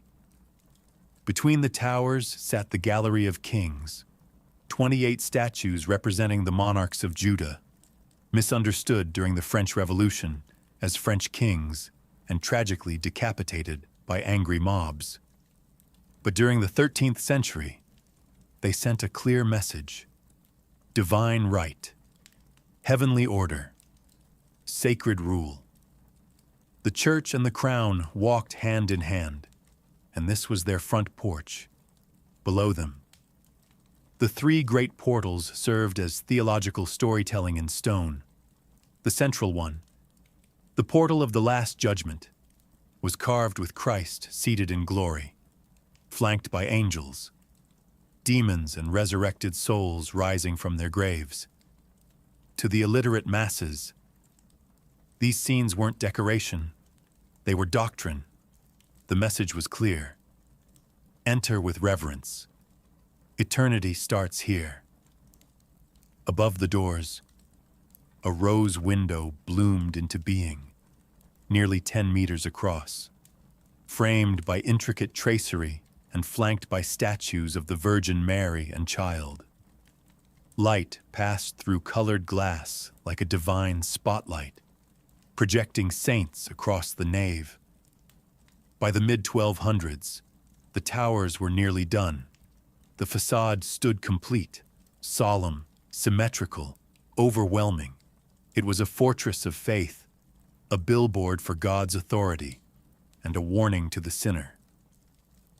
And yet, the builders weren't done. The heart of Notre Dame still needed finishing: the transept, the roof, the spire that would one day pierce the clouds. They had built its face. Now they would give it a crown. With the towers and west facade standing in proud defiance of gravity, Notre Dame was becoming more than a shell. It needed a soul, and that soul lived inside, within the vast expanse of its nave, its transepts, and its sacred choir. These were the spaces that would carry the voices of monks, the footsteps of kings, and the prayers of thousands. By the mid-1200s, work focused on the transepts, the arms of the cross-shaped layout that gave Gothic cathedrals their iconic floor plan. Under architect Jean de Chelles and later Pierre de Montreux, these wings were expanded and adorned with new rose windows, even more ornate than those on the western end. The north transept featured a luminous window that bathed the space in cool blues and heavenly purples. The south, warmer, fiery, and just as divine. These weren't just design choices. They were theology in color. The northern window represented the Old Testament, the southern, the New. The two wings told the full story of salvation, one illuminated in light, the other in fire. Inside the cathedral, columns soared like tree trunks in a forest of stone. Vaulted ceilings stretched nearly 35 meters high, their ribbed arches meeting like palms in prayer. This wasn't architecture, it was choreography, an upward motion guiding the soul toward heaven. And then there was the altar, the sacred center of the space. Here, the Mass was celebrated. Here, relics were venerated. And here, the elite of France came to kneel. Royal weddings, coronation masses, papal visits. Notre Dame became the spiritual stage for the nation itself. But it wasn't just the elite who filled these walls. The people came too. Merchants, peasants, pilgrims. The cathedral became a public sanctuary, echoing with sermons, songs, and the occasional scolding from the pulpit. It was a place to witness miracles, or to beg for one. Every surface inside told a story. The sculptures, the stained glass, even the floor tiles. Notre Dame didn't just house the divine, it performed it. Faith was everywhere, carved in stone, floating in incense, radiating from glass. By the late 13th century, the interior was nearly complete. The heart of the cathedral beat strong. But it still lacked one thing, a crown to pierce the heavens. And that's when they began building the spire. By the end of the 1200s, Notre Dame already looked like a miracle. Its towers soared, its nave echoed with sacred chants, and its rose windows flooded the interior with divine light. But something still seemed unfinished. The cathedral had a face, a heart, and wings, but no crown, no vertical accent to lead the eye beyond the roofline and into the heavens. That's when plans began for the spire. Unlike the twin towers, which were heavy and grounded, the spire would be elegant, an upward-pointing needle, rising from the crossing of the transept, right at the center of the church's cruciform layout, constructed from oak and clad in lead. The original spire was both a technical challenge and a spiritual statement. This wasn't just decoration. It was the exclamation point of Notre Dame, its most visible prayer. Its construction demanded master carpenters and metalsmiths. Oak beams were hoisted by human power, winches, pulleys, scaffolding. The structure had to be light, yet stable, to withstand the winds that battered Paris from the Seine. When finished, the spire pierced the sky like a sword lifted in devotion, and beneath it, even more intricate work was unfolding. Gargoyles, those bizarre, haunting creatures, emerged from the stone. They weren't just grotesque for fun. Many served as waterspouts, diverting rain away from the masonry. Others were symbolic, guardians meant to frighten away evil or remind sinners of what awaited them. The final phase also included dozens of chimeras, statues of hybrid beasts perched high above Paris, their eyes forever scanning the horizon. They were nightmare and marvel rolled into one, part of the Gothic love affair with mystery and symbolism. Inside, the chapels were completed, choir stalls carved, and relics enshrined. Notre Dame was now fully operational, both a sacred machine and a national stage. It had taken over a century of work, tens of thousands of workers, and the faith of an entire kingdom. By 1345, nearly 200 years after the first stone was laid, the cathedral was considered complete. But complete was never the right word. Notre Dame was never frozen in time. It would be restored, reinvented, and resurrected across centuries. But by the 14th century, the structure itself was done. The Gothic age had built its masterpiece. By the mid-14th century, Notre Dame de Paris was no longer just a cathedral. It was the cathedral, a towering symbol of Catholic dominance, royal authority, and national identity. For the next 4 centuries, it stood not only as the heart of Paris, but as a stage upon which the great dramas of France would unfold. It became the beating heart of state religion, hosting coronations, royal weddings, and solemn funerals. When kings married, they did so under its vaulted ceilings. When wars were declared or victories celebrated, the bells of Notre Dame rang loud across the Seine. Monarchs entered as of land and exited as chosen of God. But it wasn't only kings who passed through those great doors. Generals, bishops, and foreign dignitaries came to kneel or negotiate. And when disasters struck, famines, plagues, invasions, Parisians filled the nave with prayers and processions, desperate for divine intervention. The cathedral became a sanctuary of hope and fear, always watching, always waiting, politically. Notre Dame became the spiritual anchor of the French monarchy, its central location, on the Ile de la Cité, at the literal and symbolic heart of Paris, made it the perfect backdrop for ritualized power. Priests blessed banners before war. The crown was linked not just to royal blood, but to divine mandate. If the king ruled France, then Notre Dame ruled his soul. And culturally, it remained a center of awe. Pilgrims traveled miles just to glimpse its sacred relics, including the crown of thorns, believed to have been worn by Christ himself. Its great organ thundered during feast days. Its choirs echoed with polyphonic music that pushed medieval boundaries. Notre Dame wasn't static. It evolved, absorbing new art styles, musical traditions, and liturgical forms. But by the 17th and 18th centuries, its Gothic beauty began to fall out of favor. Baroque architecture was in vogue, and Notre Dame, dark, spiky, and medieval, was seen as outdated. Some renovations were even attempted to modernize its look, smoothing what had once been daring.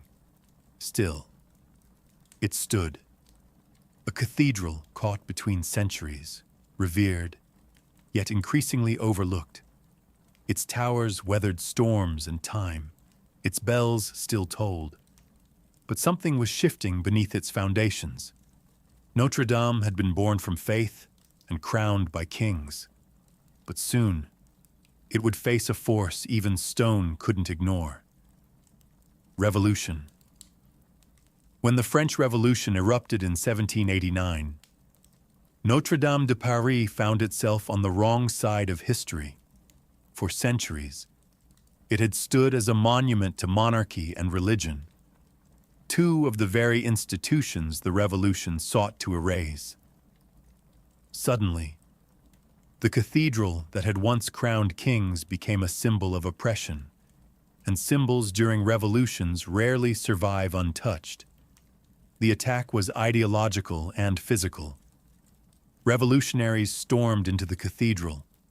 Statues of the biblical kings that adorned the facade were mistaken for French monarchs. All 28 were beheaded. Sculptures were smashed. Altars desecrated. The great bells that had once tolled for royal births and papal visits were torn down and melted for cannon metal. Precious relics, like the crown of thorns, were removed and hidden. Many were lost. What remained was a hollowed shell. Notre Dame was officially deconsecrated in 1793. It was no longer a church. Instead, it became the so-called temple of reason, repurposed for revolutionary festivals celebrating secular enlightenment. At one point, it was even used as a warehouse for storing wine. The soaring nave, once echoing with hymns, now smelled of spilled barrels and damp stone. The spire, damaged and decaying, was eventually dismantled for safety. Gargoyles fell from their perches. The roof leaked. Rats scurried through the crypt. It seemed as though Paris no longer had a heart, just a forgotten ruin in its center. And yet, it survived. When Napoleon came to power, he recognized the symbolic power of Notre Dame. In 1804, he chose it as the site of his self-coronation as emperor. The cathedral was reconsecrated and cleaned up just enough to host the lavish ceremony. But this wasn't a religious act. It was theater. Napoleon crowned himself, famously snatching the crown from the Pope's hands. Notre Dame once again served the powerful, but without the sanctity it had once embodied. Still, decades of neglect left their scars. By the 1830s, Notre Dame was crumbling, physically and spiritually. It was slated for demolition more than once. Some Parisians thought it would be better to replace it with something modern, something less medieval, less haunting. And then, a writer stepped in. A writer who would see past the cracked stones and shattered statues to something eternal, something worth saving. Because just when the world was ready to forget Notre Dame, Victor Hugo reminded them. In 1831, a book hit the shelves that would save a cathedral. Victor Hugo's Notre Dame de Paris, later known in English as The Hunchback of Notre Dame, wasn't just a Gothic novel. It was a passionate plea for preservation. Through the eyes of Quasimodo, the deformed bell ringer, Hugo turned Notre Dame into more than just a backdrop. It was a living character, wounded, misunderstood, beautiful in its decay. And the public listened. The novel stirred hearts across France. Suddenly, Parisians realized what they were about to lose. Notre Dame wasn't just old, it was a masterpiece, a monument to centuries of devotion and craftsmanship. The outcry worked. By 1844, King Louis-Philippe approved a full-scale restoration of the cathedral. Leading the charge were two architects, Eugène Viollet-le-Duc and Jean-Baptiste Lassus. Their goal wasn't just to repair the damage, but to restore the soul of the cathedral. They replaced eroded statues, rebuilt the Gallery of Kings, and reimagined the spire that had been removed during the Revolution. This new spire, designed by Viollet-le-Duc, would rise 96 meters above the ground, taller and more ornate than the original. It would become one of the most iconic silhouettes in Europe. Throughout the 19th and 20th centuries, Notre Dame returned to its rightful place. At the spiritual and cultural center of Paris, it hosted masses, witnessed liberation ceremonies, and welcomed millions of visitors. It survived 2 world wars. During the Nazi occupation, its bells remained silent. When Paris was finally liberated in 1944, they rang out in triumph. But tragedy would strike again. On April 15, 2019, a fire broke out beneath the roof. Within minutes, flames engulfed the wooden lattice known as the forest, some beams dating back to the 13th century. The fire raged for hours. The roof collapsed. The 19th century spire fell in a plume of smoke. The world watched in horror as one of humanity's greatest monuments seemed to vanish in real time. And yet, once again, it survived. The stone towers stood firm, the rose windows endured, the relics were saved, and the people of France, along with the world, vowed to rebuild. Notre Dame has always been more than architecture. It is memory, identity, resilience, a church, a symbol, a survivor. And in every stone that rises from its ashes, it reminds us, faith and beauty can be reborn. She was born in 1775 in the Guangdong province of China. Her birth name was never recorded. History would come to know her simply as Zheng Yisao, wife of Zheng Yi, but what she did with that name would shake empires. In her early years, she was a prostitute aboard a Cantonese floating brothel, a common reality for poor girls in 18th century coastal China. These so-called flower boats catered to merchants, naval officers, and pirates. But she wasn't like the others. She listened. She watched. She remembered names. She made powerful clients talk over time. She became more than entertainment. She became an information broker. And then came Zheng Yi, a powerful pirate lord who commanded the Red Flag Fleet, one of the most formidable pirate factions in the South China Sea. He wasn't the first pirate she served, but he would be the last. Struck by her wit and cunning, Zheng Yi proposed marriage. She accepted, but not without terms. In a move practically unheard of in her time, she negotiated her position. She wanted joint control of the fleet, not just as a wife, but as a partner. She would handle political alliances, manage plunder, and have a say in every strategic move. Zheng Yi agreed. Whether out of love or shrewdness, he knew she was an asset. Their marriage in 1801 was the beginning of one of the most successful pirate dynasties in history. Zheng Yi so quickly embedded herself into the fabric of pirate politics. She studied the hierarchies, the rivalries, and the codes of the pirate world. While Zheng Yi sailed and conquered, she quietly built networks, recruited allies, and learned to rule from the shadows. But she didn't stay in the shadows for long. When Zheng Yi suddenly died in 1807, possibly in a typhoon, many assumed his empire would fracture. Dozens of pirate captains waited to pounce, expecting a power vacuum. What they got instead was a power grab. Zheng Yi Cao stepped into command, not with brute force, but with strategy. She took over the Red Flag Fleet, she solidified alliances, and she married Zheng Yi's adopted son and lieutenant, Chung Po Tsai, ensuring both personal loyalty and military strength. From prostitute to pirate queen in less than a decade, and she was just getting started. When Zheng Yi Cao took command in 1807, she didn't just inherit a pirate fleet, she inherited a floating kingdom.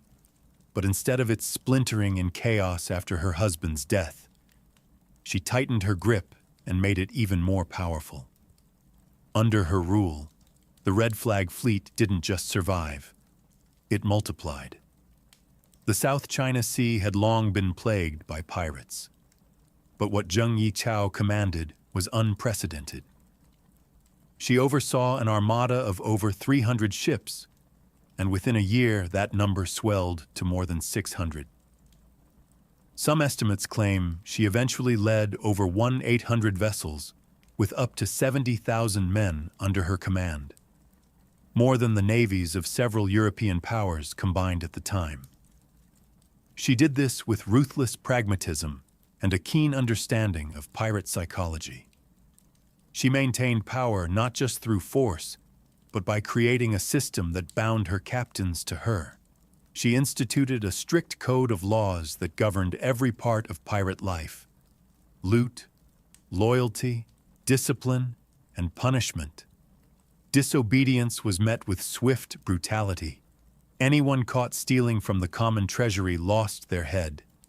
If a pirate assaulted a female captive without permission, he was executed.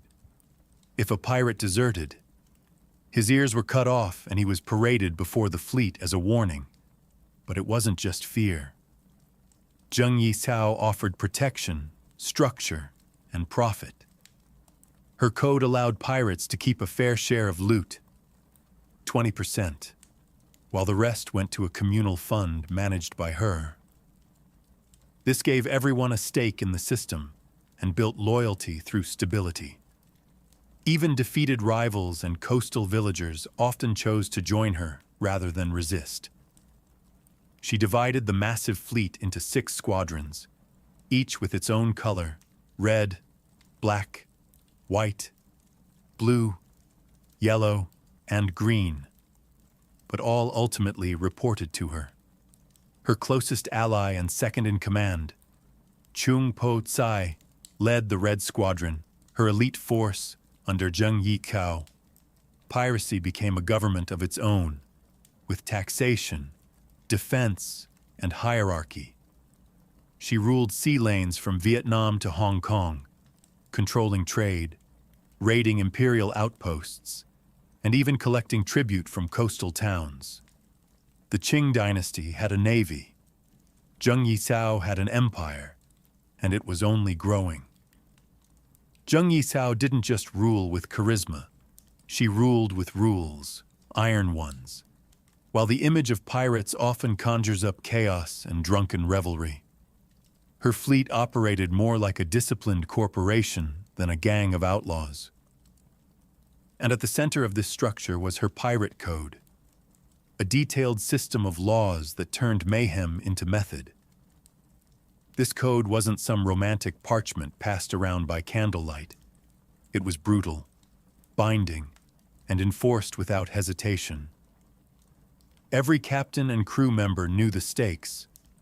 Violation meant humiliation at best, execution at worst. One of the most infamous rules governed the division of spoils.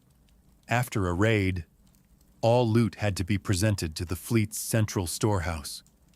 The pirate responsible received a 20% cut, while the rest went into the collective pool. That pool, controlled by Zheng Yicao and her officers, was used for fleet maintenance, widow pensions, bribes, and emergency funds. Stealing from the collective wasn't just frowned upon, it was punishable by death. Then came discipline. Disobedience in battle was a serious offense. Cowards who abandoned their squadron or disobeyed orders could be flogged, executed, or thrown into the sea. Desertion, immediate decapitation. The code even addressed relationships. If a pirate kidnapped a woman, he was required to treat her with respect. Sexual assault was grounds for execution by beheading. She wasn't interested in chaos. She was interested in control, and the code gave her that. It created a reliable system where pirates knew the rules, the consequences, and their share. It bound loyalty not just to Zheng Yicao as a leader, but to the system she embodied. Incredibly, she allowed prisoners and coastal civilians to join her forces. In exchange, they had to swear loyalty to her code. Many did. Some joined out of fear, others out of admiration. Some simply understood that under Zheng Yicao, piracy was safer, more profitable, and strangely, more fair than life under the corrupt Qing authorities. Her laws extended beyond the decks of ships. Coastal villages under her protection paid tribute in exchange for safety and autonomy. Those who resisted were burned to the ground. Those who complied became part of her growing empire. She wasn't just a pirate. She was by 1808, Zheng Yicao's pirate empire was no longer just a maritime nuisance. It was a national threat. Her fleet dominated the South China Sea, disrupted trade routes, and raided coastal towns with impunity. The Qing dynasty, embarrassed and overwhelmed, was forced to act, but they weren't ready for what they were up against. The Imperial Navy launched a campaign to crush the pirates, sending multiple warships to hunt down Zheng Yichao's fleet. What followed was not a series of quick victories, but a humiliating display of imperial incompetence. Time and again, the Navy was outmaneuvered, outgunned, and outclassed by Zheng Yichao's forces. She knew the waters better than anyone. She used weather patterns, island cover, and shallow tides to trap heavier Qing ships. Her sailors could fight in coordinated units, switch vessels mid-battle, and lure enemies into ambushes with terrifying precision. On more than one occasion, entire Qing squadrons were captured, their ships absorbed into the Red Flag fleet. And morale. The difference was staggering. While imperial officers were often corrupt, underpaid, or cowardly, Zheng Yichao's men were well organized and fiercely loyal, bound by her code, and rewarded for victory. As the battles dragged on, the Qing dynasty's desperation became obvious. They appealed to European powers, namely the Portuguese and the British, to assist in naval engagements. These foreign navies had more advanced ships and firepower, but they lacked the local knowledge and unity of purpose that Zheng Yichao's armada possessed. Still, the pressure mounted. By 1809, a coalition of Qing, Portuguese, and Cantonese forces surrounded parts of her fleet. Yet even then, she fought them off, retreating strategically and launching counterattacks that stunned her enemies. She wasn't just surviving, she was humiliating the empire. But the war was costly. Sustained conflict drained resources and exhausted men. Even pirate empires can't endure war forever. And while she remained unbeaten at sea, Zheng Yichao understood something crucial. Sometimes, power isn't about winning every fight. Sometimes, it's about knowing when to walk away, with everything intact. She had no intention of dying at sea or being dragged in chains to a Qing court. She had a different plan, one that would leave even her enemies stunned. By 1810, Zheng Yichao had done the impossible. She had held off the might of the Qing dynasty, humiliated foreign navies, and ruled the waves with unmatched dominance. But she was also a realist. She knew that wars, especially ones with endless fronts and growing enemies, couldn't be fought forever. Supplies were thinning, alliances strained, and her fleet, though still massive, was beginning to feel the weight of attrition. So she changed tactics. Zheng Yichao reached out to the Qing government, not with surrender, but with terms, bold ones. She knew she held leverage. The Qing had failed to beat her militarily. Their own citizens feared her more than they respected the empire. She could bargain not as a criminal begging for mercy, but as a leader of a state. She traveled to Guangzhou personally, on her own ship, surrounded by armed guards, flying the Red Flag fleet's colors proudly. It wasn't a plea, it was a power move. She requested amnesty, not just for herself, but for her entire fleet, thousands of pirates. She demanded the right to keep her wealth. She even insisted her second-in-command and husband, Cheng Po Kai, be given a military rank in the Qing Navy.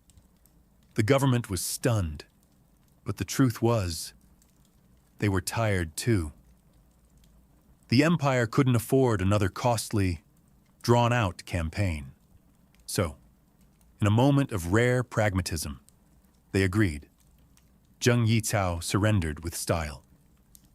On April 18th, 1810, she led over 17,000 pirates, men, women, and children, into the city, not in chains, but in procession. Over 200 ships were handed over, weapons laid down ceremonially, and the entire pirate confederation disbanded without a drop of blood spilled. No trials, no executions, no forfeiture of wealth. Cheng Po Kai was granted a captaincy in the Qing Navy. Zheng Yitao retired as a free woman, untouched, undefeated, and still immensely rich, in a world where most pirate stories end in betrayal or death. Zheng Yikao's ended with negotiation and retirement. She had played the game perfectly, first with cannons, then with words, and as her red banners came down, her legend was only beginning to rise. Most pirate stories end in blood, gallows, or obscurity. But Zheng Yikao didn't just escape that fate. She built a second life from it. After negotiating the greatest pirate surrender in history, she walked away not as a fugitive, but as a respected, wealthy woman with her legacy intact. In 1810, after the surrender of her fleet, she settled in Canton, modern-day Guangzhou, with her husband Cheng Po Tai, who now served as in the Qing Navy. The transition from pirate queen to respectable citizen might seem absurd, but for Zheng Yichao, it was just another act of calculated survival. She lived openly, even comfortably, and the Qing authorities largely left her alone, rather than fading into obscurity. She quietly became a businesswoman. She opened a gambling house and an opium smuggling operation, technically illegal, but largely overlooked due to her influence. She wasn't out to build another empire, but she had no intention of being forgotten either. She kept her connections, protected her wealth, and lived on her terms. Her marriage to Cheng Po Tai endured, and together they raised a family. While he continued serving the Qing Navy, hunting down pirates ironically similar to their past selves, Zheng Yitao focused on their business interests. She moved in elite circles, consulted on maritime affairs, and remained a legendary figure among sailors and traders throughout the South China coast. What's extraordinary isn't just that she lived, it's how she lived. She broke every mold her society had for women. Born poor, sold into prostitution, she clawed her way to the top of a male-dominated criminal world. Then, instead of dying in battle or on the scaffold, she retired peacefully and died of old age in 1844 at the age of 69.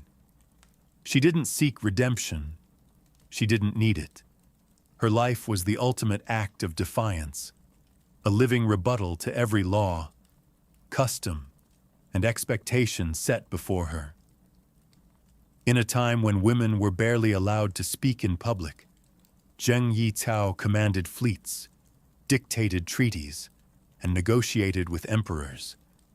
And then, she walked away richer and freer than any pirate in history. Her sails lowered, her cannons quiet, yet her legend still echoed across the sea. History remembers pirates like Blackbeard, Bartholomew Roberts, and Henry Morgan, men who roamed the Caribbean, sowed chaos, and met violent ends. But in the shadow of their infamy stands Zheng Yikao, not only as their equal, but as someone who surpassed them by almost every measure.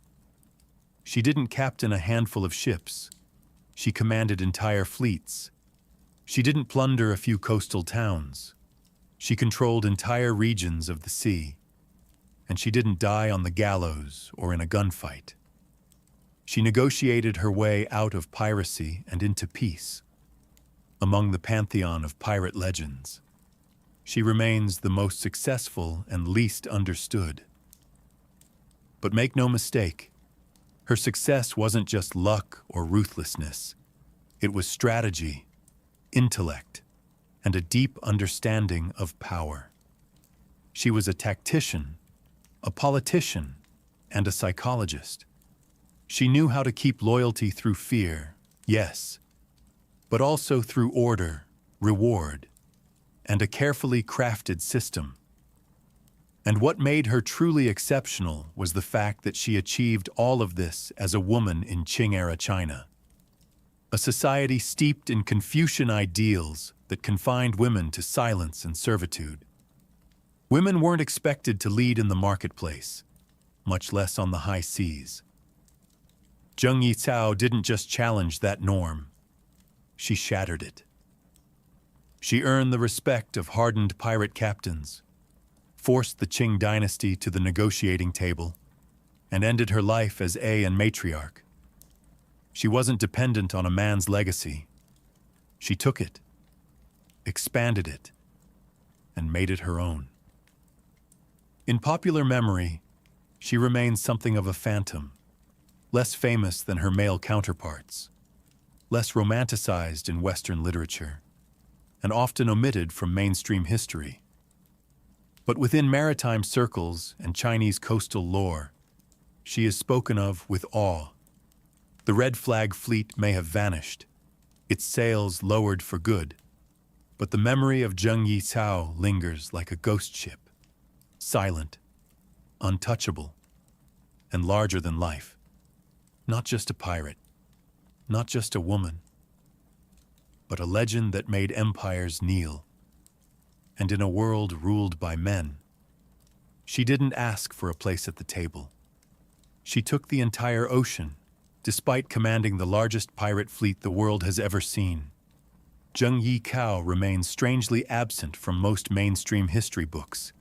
Her legacy, though immense, has been obscured, overshadowed by Western pirate myths, and buried beneath layers of colonial bias, gender prejudice, and political discomfort. Why? Because her story doesn't fit the traditional mold. She wasn't a tragic anti-hero like Blackbeard. She didn't die in battle. She wasn't European. And most threatening of all, she was a woman who outplayed an empire. That kind of power disrupts the neat, male-dominated narrative historians have long preferred. In Chinese official records, she's treated more like a problem solved than a figure worth studying. The Qing dynasty didn't want to celebrate her. They wanted to forget her. After all, she exposed their naval weakness, defied imperial authority, and walked away without punishment, even in success. She was an embarrassment to the throne. Western historians fared no better, for centuries. Piracy has been romanticized through a European lens. Peg legs, rum, parrots, and plunder. Zheng Yizhao didn't fit that image. She wasn't swashbuckling. She was strategic. She didn't duel for glory. She negotiated for power. She wasn't killed by the state. She negotiated with it and won. And for many chroniclers, that wasn't exciting. It was inconvenient. But in recent decades, her legend has re-emerged. Scholars, feminist historians, and pirate enthusiasts have begun to resurrect her memory, reclaiming her place in the global story of maritime power. Documentaries, historical novels, and even video games have started to acknowledge the pirate queen of the South China Sea. And still, so much of her life remains shrouded in mystery. Her real name is lost. Much of her voice survives only through the lens of her enemies, Qing officials, foreign sailors, and later, European observers. But what little we know is enough to build the silhouette of a titan. She wasn't just a woman who broke the mold. She was a woman who never cared it existed. Zheng Yizhao didn't need the world's permission to become powerful. She took power, wielded it with precision, and vanished into history with more wealth, authority, and dignity than any pirate, male or female, before or after. She didn't fade. She was erased. But legends, as always, find their way back. Zheng Yizhao didn't wear a crown. She didn't need to. Her authority didn't come from a throne or royal blood. It came from command, from respect, from fear, from thousands of voices shouting her orders across the waves. In every real sense of the word, she was a queen, a monarch of a kingdom without borders, flags, or fixed territory. Her domain was the South China Sea, and her reach stretched from the Gulf of Tonkin to the shores of Guangdong. She built something no one had before or since. Her pirate confederation was not just criminal, it was political, organized, functioning. She controlled trade routes, established codes of law, negotiated treaties, and enforced order across a region that even the Qing Empire struggled to govern. Her ships weren't scattered raiders. They were fleets. Her captains weren't freelancers. They were officers. Her people weren't rogues. They were citizens of a floating nation. And yet, what makes her legacy truly unmatched is not just her rise, but her exit. Most pirate stories end in fire and rope. Zheng Yicao's ended in negotiation, retirement, and wealth. She didn't go down with her ship. She stepped off it, unscathed, unbowed, and still holding the purse strings. By the time she died in 1844, she had done what no pirate, no emperor, no general had done before. She walked away from absolute power by choice and kept her legend intact. Today, few monuments bear her name. No palace, no statue in the square. But her presence haunts the South China Sea like a storm cloud that never left. In the whispers of sailors, in the ink of rebel women, in the hearts of those who understand that leadership is not about birthright, but about will. Zheng Yicao was proof that greatness doesn't ask permission. That even in a world built to silence women, one voice, sharp, strategic, and unyielding, can command an empire. She ruled without apology. She fought without hesitation, and she retired without defeat. Not a myth, not a legend, but a woman who conquered the sea and walked away before it could take her. Her sails are gone, but her shadow still stretches across the waves.